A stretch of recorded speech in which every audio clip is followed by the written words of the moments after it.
예, 부동산 정책과 관련해서 최근에 여러 가지 통계를 제시하면서 신랄한 비판을 가하고 있는 시민단체 경제정의 실천 시민연합이 오늘은 국토부와 기재부 공무원들의 이 부동산 현황을 공개를 했습니다. 김태일 기자. 네. 눈에 띄는 것을 보니까 이 고위공직자 10명 가운데 4명이 다주택자였다. 그것도 이 부동산 정책을 주로 다루는 국토부와 기재부 공무원들이. 그렇습니다. 이번에 이제 조사한 게 국토부, 예. 기재부, 한국은행 등 이른바 이제 부동산하고 금융정책을 다루는 부처의 고위공직자를 예. 조사했거든요. 107명을 조사했는데 이 중에 36%인 39명이 다주택자로 조사가 됐습니다. 예. 그리고 이들의 이제 1인당 평균 부동산 재산은 12억 원이었는데 예. 일반 국민이 한 3억 원 정도거든요. 그러니까 4배 정도 높은 거였고요.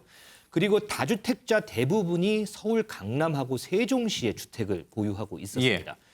뭐 자세히 예를 들어보면 장호연 한국은행 감사 등 한 2명은 이들 지역에 집 4채를 보유하고 있었고요. 예. 최인함 한국투자공사 사장 등 5명은 3채를 보유하고 있는 걸로 조사됐고 예. 반면에 무주택자는 8명뿐이었습니다. 예. 이분들의 개인적인 상황이 어떤지 제가 세세하게 알지를 못해서 참 비평하고 논평하기가 좀 그렇긴 합니다만은 세종시로 이 행정수도 일부분, 그러니까 행정수도가 아니죠. 이제 정부 부처가 일부분 내려가면서 당시에 세종시에 많은 집들에 지어졌고 이 집들을 공무원들로 하여금 빨리 사라, 빨리 분양받아라라고 그때 정부가 다그친 적이 있었거든요. 그러면 서울에 살다가 졸지에 세종으로 내려갔던 공무원들은 세종에 또 집을 마련했어요. 그래서 2주택자가 된 공무원들도 상당수 있는 걸로 저는 듣고 있는데 이분들이 투기 목적으로 다주택을 보유한 것인지 아니면 정말 불가피하게 그렇게 서울과 세종 생활을 같이 하기 때문에 2주택이 된 건지 그 부분은 조금 명확하게 좀 구분해서 봐야 될 것 같아요. 저는 경실련이 뭐 특정한 의도를 가지고 이런 조사를 했을 거라고 보지는 않습니다. 예. 그러나 참여연대 경실련 또는 뭐 언론 이제 이런 공격과 마녀사냥 좀 그만했으면 좋겠어요. 이게 무슨 의미가 있습니까? 그렇게 고위 공직자인데 집이 3채, 4채가 있으니 물러나라는 건가요? 아니면 뭐 자격이 없다는 건가요? 지금 이들이 이렇게 집을 3채, 4채를 갖게 되는 과정이 예. 탈법과 위법과 뭐 탈세와 뭐 이런 걸로 점철이 돼 있다. 투기다. 그것도. 예, 뭐 투기다. 그렇다면 그건 100번 물러나라는 요구를 할 수도 있고요. 예. 뭐 비난을 할 수도 있을 겁니다. 그러나 단순히 저 자리에 공직에 있는 사람이 왜 집이 여러 채냐라는 이유 하나만으로 공격을 하는 거는 거듭 말씀드립니다만 그야말로 마녀사냥 이런 거 아무 의미 없습니다. 이런 거 하지 말고요. 제발 이 정부가 내놓은 대책도 그렇고 부동산을 그냥 정책으로 좀 보고 정책으로 접근을 하는 게 이런 시민단체들도 필요하고 정부도 필요하고 실수요자들도 좀 마찬가지일 거라고 보는데 예. 이런 그 공격의 소재나 공격의 대상으로 삼는 거는 좀 제발 멈췄으면 좋겠다 이런 생각이 듭니다. 알겠습니다. 자, 정부가 8.4 이 주택 공급 대책을 내놨죠. 그런데 이 주택 공급 대책에 대해서 반발하는 것이 다름 아닌 민주당 소속의 국회의원 또 광역 지자체장들이었습니다. 이 때문에 역풍이 거세게 불고 있습니다. 과천시장은 천막까지 쳐가면서 이 정책에 대해서 반대하는 기류가 읽히고 있습니다. 먼저 영상 보겠습니다. 정부의 서울 권역 등 수도권 주택 공급 확대 방안에 포함된 정부 과천청사지와 청사 유휴지 내의 공공주택 공급 계획이 과천시와 사전 협의 한 번 없이 일방적으로 급작스럽게 발표된 것에 대해 저와 과천 시민은 깊은 우려와 실망을 금할 수 없습니다. 과천시에서 지속적으로 건의한 과천 지원 특별법 제정, 청사 유휴지 개발 등을 외면하고 묵살해왔습니다. 그런데 이곳에 과천을 미래를 위한 사업이 아니라 주택을 공급하겠다는 것은 과천시와 과천 시민을 전혀 배려하지 않는 것입니다.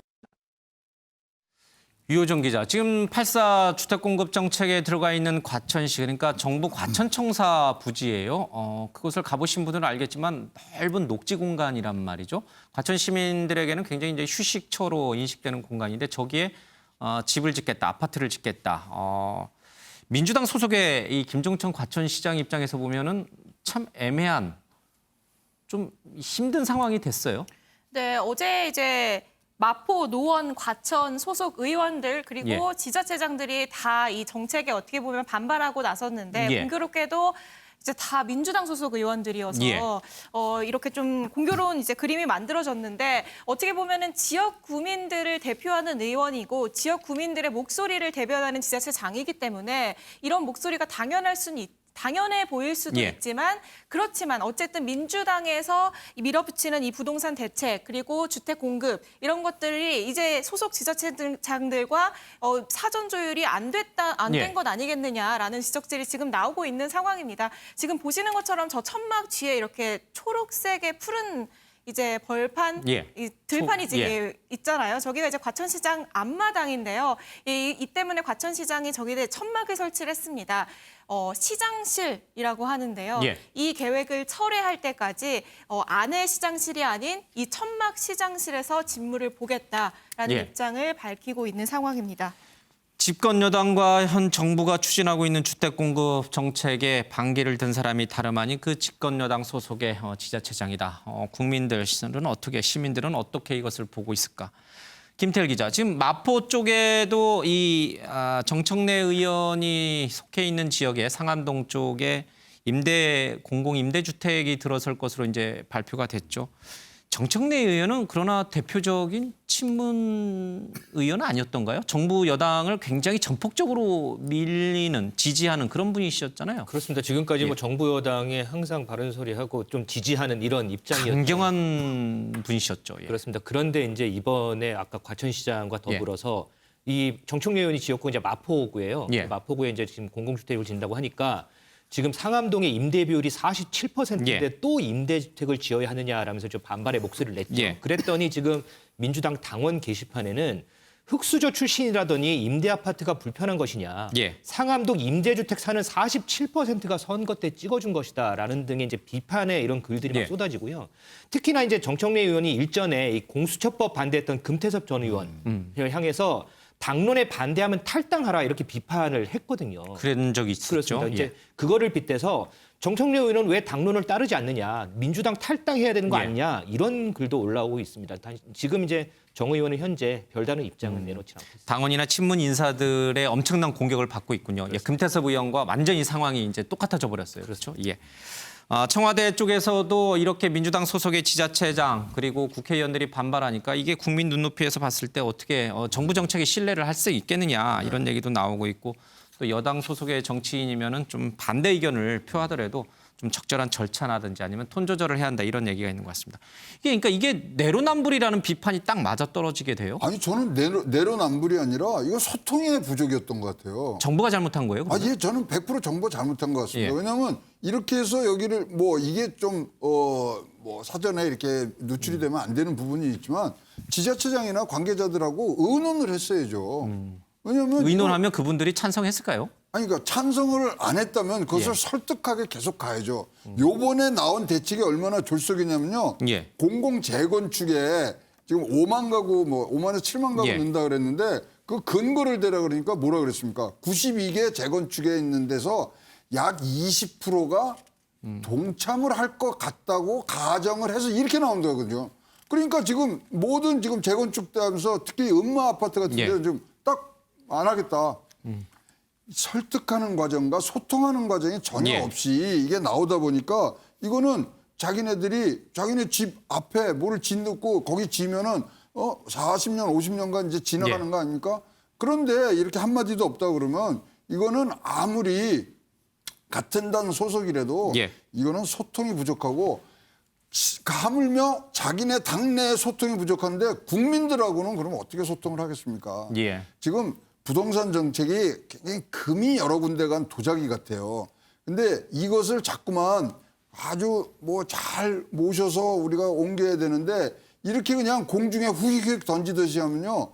금이 간 도자기 금방 깨질 수 있거든요. 예. 그래서 부동산 정책에 지금 가장 중요한 것은 국민들의 신뢰라고 생각합니다. 그거를 만들어내는 과정 설득이고 소통이고 그다음에 교감이거든요. 그 부분이 부족했다고 봅니다. 예. 최대한 빨리 공급을 할 수 있는 유휴부지를 만들라는 대통령의 지시에 정부가 서둘러서 이 용지를 좀 확보를 했는데 그 과정에서 충분한 사전 협의라든지 검토가 없었다. 그리고 민주당 소속의 지자체장 의원들 역시 국가 정책보다는 자신들의 지역 이기주의를 더 내세우는 그런 모습을 보이고 있다. 국민 눈높이에서 봤을 때 이것을 어떻게 바라볼까 좀 걱정스럽습니다.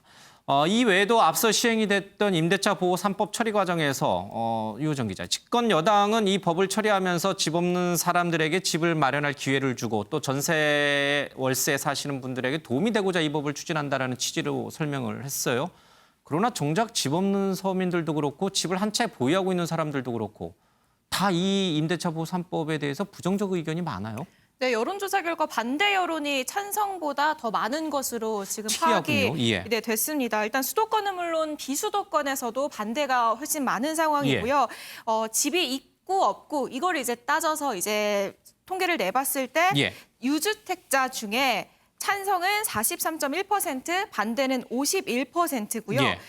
무주택자 중에 찬성은 44.3%, 반대는 46.8%입니다. 물론 이제 오차 범위 내에 있긴 하군요. 예. 네, 그렇기 때문에 이제 수도권에서도 보면은 예. 반대가 55.9%, 찬성이 36.5%고요. 예. 그리고 무주택자, 수도권에 집이 없는 사람들이 이제 찬성이 45.7%, 예. 41.7%로 유일하게 이제 찬성 여론이 높은 것으로 볼 수 있는데요. 예. 그러니까 이번 정책의 사실 최대 수혜 대상이라고 하면은 수도권에 집이 없는 사람들이잖아요. 그쵸, 전월세 사는 사람들. 그러니까 수도권 무주택자 이 집단에서는 적어도 이 집단에서는 찬성 여론이 훨씬 높게 압도적으로 나오지 높아야죠. 않을까라고 예측을 했었는데 사실 45.7% 대 41.7%로 찬성이 약간 높긴 했지만 다른 쪽의 격차를 생각했을 때는 사실 격차가 높지 않은 것으로 분석이 되거든요. 예. 그렇기 때문에 이 서울에 있는 수도권에 집이 없는 사람들조차도 과연 이 법안이 이 나의 처지를 얼마나 개선시켜줄 수 있을지 이 부분에 대해 아직까지 의문을 갖고 있는 것으로 보인다라고 예. 분석을 했습니다. 집권 여당으로서는 아마 생각지 못했던 여론조사 결과가 아닌가 싶습니다.